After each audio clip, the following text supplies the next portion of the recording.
আসসালামু আলাইকুম ভিউয়ার্স। বর্তমানে আপনারা দেখতেছেন ফেসবুক, ইউটিউব বিভিন্ন মাধ্যমে যে একটা প্রাণী যে সান্ডা নিয়ে প্রতিনিয়ত ভিডিও হচ্ছে, ভিডিওগুলো দেখতেছেন আপনারা। সান্ডা আর গুইসাপ এক নয়। আমি আমার আর একটা ভিডিও বলছিলাম, সান্ডা আসলে এটা মরুভূমির প্রাণী যা সৌদি আরবে থাকে। আরব দেশের মানুষগুলো এটা পছন্দ করে, খায়।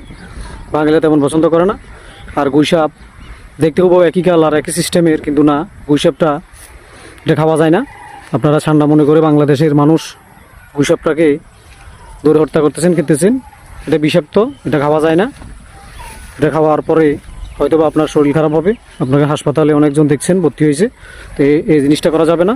সান্ডা গুইসাপ এক নয়। আপনারা দেখবেন, দেখে খাওয়ার চেষ্টা করবেন। ধন্যবাদ সবাই।